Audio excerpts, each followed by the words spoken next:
Nous allons chercher à optimiser la régulation neurale, comprendre comment les états internes peuvent médiatiser les éléments à l'intérieur du corps sans tenir compte forcément de ce qui a réenclenché la douleur. On pourrait faire référence à ce que dit Deb Dana dans ses contributions très importantes s'agissant de la psychothérapie. Autrement dit, on parle du récit, on part du récit et le récit nous emmène dans un certain état qui crée la plateforme pour notre expérience. Si cela est vrai, quel est notre objectif? C'est de déplacer l'état physiologique vers un état régulé où les propriétés émergentes de cet état vont être plus connectées, plus interactives. Donc, la stratégie informée grâce au polyvagal permet au système nerveux de soutenir des fonctions homéostatiques. Quid de ces fonctions homéostatiques? Avant, on parlait de santé, croissance et restauration grâce à la socialité. C'est lorsque notre physiologie se sent en sécurité, lorsque nous pouvons émerger comme des êtres sociaux. Mais l'autre partie qui est importante, c'est que la socialité permet l'homéostasie, mais c'est aussi un élément qui réactive notre homéostasie. Ce modèle vous permet surtout de ne pas être obligé de vous concentrer sur les événements traumatiques du passé. Vous pouvez quitter ces événements-là et vous concentrer beaucoup plus sur l'état et les réponses qui sont drivées par l'état. Et le premier principe dont il faut tenir compte est comme suit. Ici, j'ai l'analogie avec les 3 couleurs du feu de circulation. Vous voyez les différents états autonomiques. Vert, c'est notre vagus ventral bien régulé. Jaune, c'est notre système nerveux sympathique qui soutient la mobilisation. Et puis, il peut y avoir la peur aussi et la fuite. Et le rouge, c'est notre partie sous-diagrammatique où nous risquons l'immobilisation.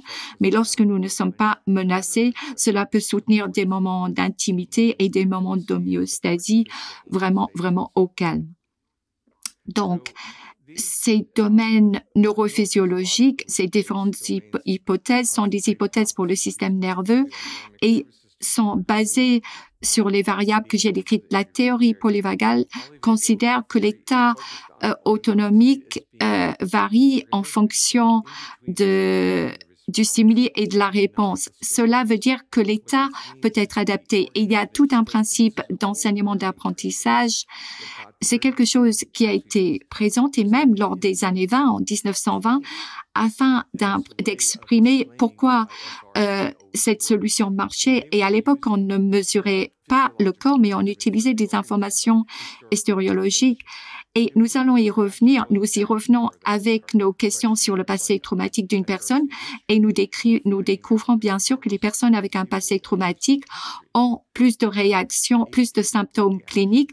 Mais ce que nous allons expliquer d'ici quelques instants est le fait que le passé traumatique de la personne nous raconte quelque chose, mais le passé traumatique change le système nerveux et le système nerveux ressent souvent un état de menace permanente. Donc, c'est l'histoire, le passé qui a changé l'état physiologique de la personne. Donc, cette théorie nous permet de prédire comment est-ce qu'une personne va réagir grâce à notre compréhension de l'état autonome et du nerf vague ventral et dorsal. Certaines personnes considèrent qu'elles sont informées sur le polyvagal. Cela leur permet de regarder, d'évaluer leurs clients, de regarder et d'observer leur état autonomique en regardant leur visage, en écoutant les personnes et en comprenant l'état physiologique de la personne. Il n'y a pas besoin de mettre des électrodes. Je pense pas que beaucoup de thérapeutes mettent des électrodes au fond des tests de salive, mais les thérapeutes disent simplement « Ah, votre voix, votre façon de me regarder me dit beaucoup de choses. » Et nous le savons parce qu'intuitivement, notre corps réagit. C'est-à-dire que notre corps devient un système de monitoring pour évaluer le comportement de l'autre. Nous réagissons au comportement de la personne et nous devons comprendre les réactions des autres. Donc, la théorie polyvagale nous permet de prédire la réactivité des autres personnes. La voix, par exemple, quand la voix est très aiguë, instantanément, nous savons que la personne est un petit peu stressée et que la personne va être très facilement réactivée. Donc, qu'est-ce que nous faisons? Nous parlons lentement, nous ralentissons. Ça, c'est une façon de se comporter en étant informé en matière de polyvagal. On ne crie pas sur la personne en disant « soyez adulte, vous êtes dans une pièce avec une personne ». Non, nous avons nos vies, nous savons que ça ne marche pas, nous avons essayé avec nos enfants, avec nos époux, nous savons que ça ne sert à rien de s'énerver. Pourtant, parfois, nous avons besoin de témoins pour nous calmer nous aussi. Donc, la théorie polyvagale fait qu'on met en place des stratégies d'intervention qui permettent de changer l'état polyvagal. Donc, si vous pouvez changer l'état, cela veut dire que la plateforme pour la thérapie est améliorée. C'est-à-dire, dans un sens, le client devient un partenaire sur un voyage partagé où petit à petit on renoue avec la santé. Chose intéressante, il y a 15 ans, j'ai passé un entretien pour un poste important au sein de l'Institut national de la santé et à l'époque j'ai expliqué au directeur de tous les instituts pendant l'entretien que nous en savons beaucoup trop sur la physiologie humaine aujourd'hui pour continuer de permettre à la médecine d'être faite telle qu'à l'heure actuelle. À l'époque, j'ai expliqué que nous devions recruter le système nerveux des patients en tant que collaborateurs sur un voyage partagé vers la santé. Il n'a rien compris de ce que je racontais. Je n'ai pas obtenu le poste et voilà, c'est une histoire intéressante. Néanmoins, cela m'a appris qu'il ne fallait pas s'attendre à ce que les choses que moi je perçois comme étant des choses évidentes, comme étant telles quelles pour les personnes qui sont dans les tranchées de la médecine. Ces médecins ont été élevés avec des modèles très puissants et ainsi ont beaucoup de mal à quitter ces modèles, à les déposer devant la porte, entre guillemets. Donc voilà, nous allons voir cette diapositive très souvent aujourd'hui et vous allez la revoir demain lorsque je vais passer en revue la musique polyvagale avec Anthony Gorry. Pensez au centre de contrôle comme étant au sein du tronc cérébral afin de régler l'homéostasie.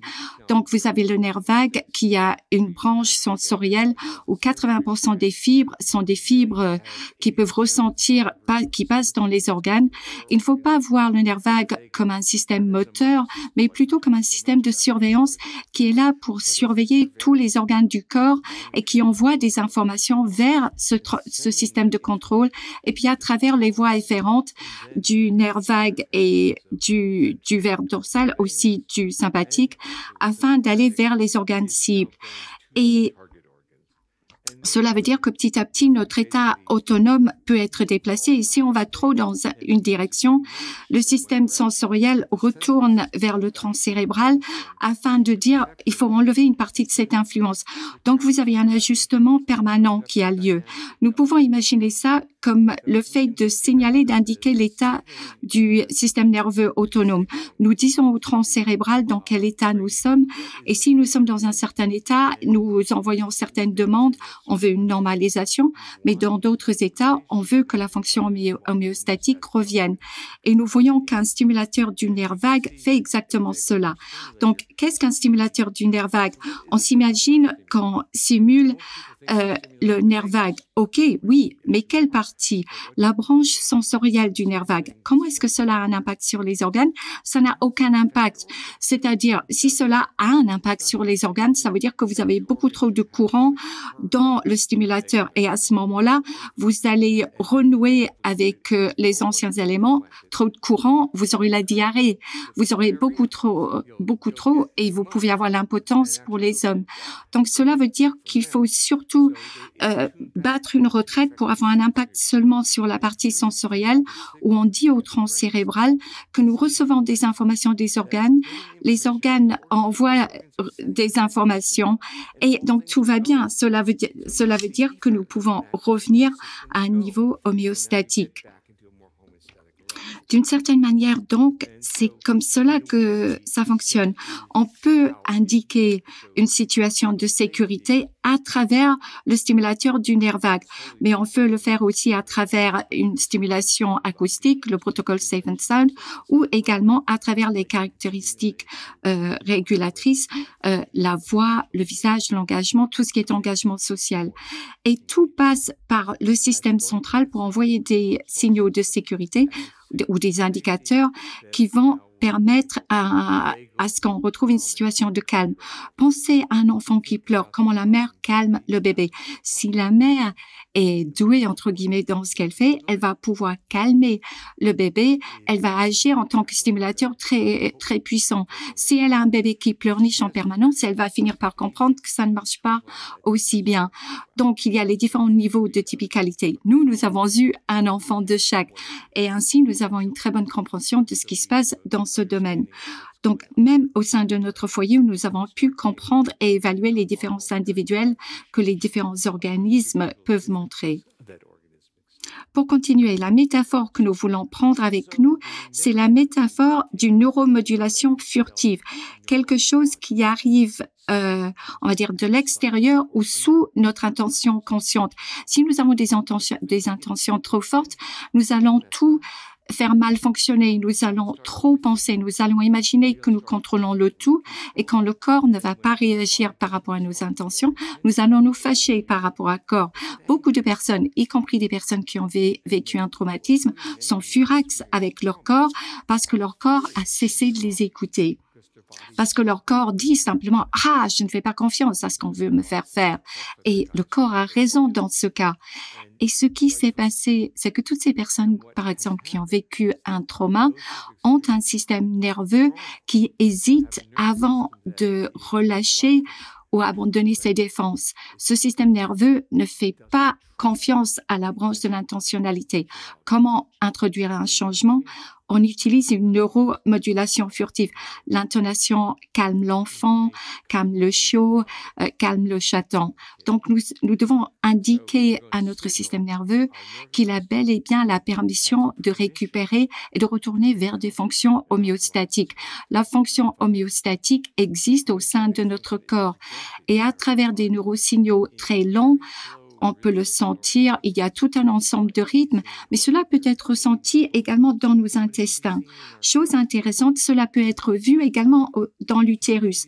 L'utérus a les mêmes rythmes que les intestins, même si on n'est pas enceinte. Cela veut dire que tous les organes du corps ont des connexions qui créent une modulation rythmique et cette modulation rythmique constitue un soutien pour la fonction homéostatique. Et tous ces rythmes peuvent être déprimés lorsque nous sommes stressés ou sous menace ou lorsque nous sommes malades. Tout est pareil ou quand nous avons un pathogène, quand nous sommes nerveux.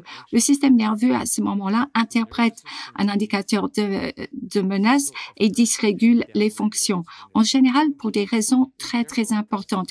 Si on a un pathogène, par exemple, on peut augmenter la température de corps si on dysrégule le nerf vague.